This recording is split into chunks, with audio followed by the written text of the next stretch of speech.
Welcome back to the channel. My name is Joseph, and on this channel, our goal is to help you get smart with your money. In today's video, we're talking about Millennial Investing Steps 101. So with any investing strategy, the number one thing that you're going to want to look at doing is actually not investing your money at first if you don't have a lump sum of money to invest or money that you can set aside to start investing. You actually want to have 3 to 6 months of expenses as an emergency fund. Now, the emergency fund is really important because if something were to happen, like let's say your transmission goes out and you have to pay for that, well, you don't want to touch your investments because those are really important. Those are things that you're paying your future self for whenever you get ready to retire, whether that's an age or a particular financial number. Okay, so now that you have your emergency fund, 3 to 6 months of expenses and your bills covered, the next step is to actually start investing 15 to 20% of your income. If you can't set aside 15 to 20% of your income to start investing, what I want you to consider doing is cutting your bills as much as you possibly can, because your investments are actually going to be what drive you to be able to grow your wealth and to invest as much as you possibly can, 15 to 20%, and then retire early or retire on time as a millionaire. But what you have to do is actually start getting ready to drop your bills as much as possible and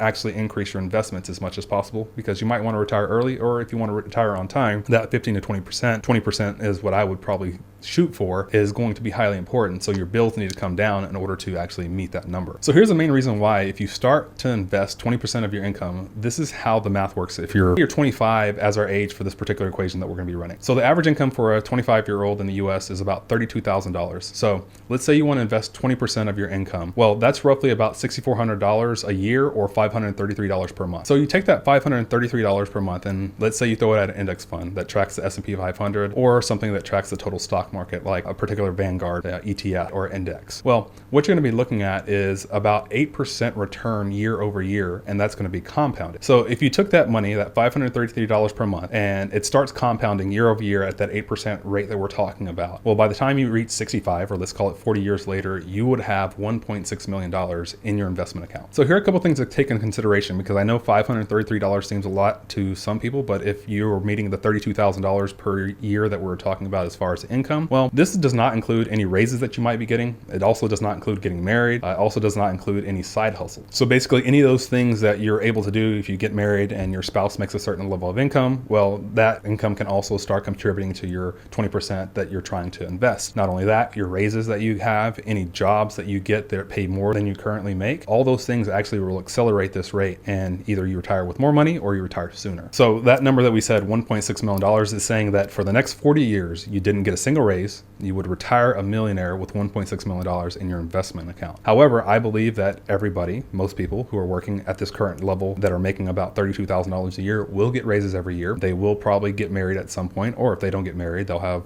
other means of income, working side hustles, and you'll actually be able to increase your investment. So the goal here is you can set your mind right and become addicted about your saving and investing about 20% of your income consistently every single month. The only thing that can happen if you get a raise, get a new higher paying job, or marry a spouse with similar goals, you'll reach millionaire status much faster, and who knows, you might retire in your late 30s or early 40s. So just a quick recap on the information that I provided. Again, do your own due diligence, but basically if you're 25 and you don't make any extra money and you get paid the current rate that a 25-year-old gets paid, which is $32,000 a year, you invest $533 per month over the course of 40 years, and you're investing that in something like the S&P 500 or a ETF or index that tracks the total stock market with about an average return of 8%, and you could possibly retire with $1.6 million in your investment account and be able to live off that money. Again, this does not include any raises that you could possibly get above the $32,000. This does not include getting married, does not include any job changes that you might make, or any skill sets or any side hustles that you might have. So with that in mind, I hope that this helps you really get your mind set on, hey, I can invest $533 per month. I know no matter what, I can retire a millionaire. If you enjoyed this video and you're looking for other videos that might give you some direction on types of index funds to invest in, make sure you click on the video right here. Thank you for checking out the video, and as always, let's get smart with your money,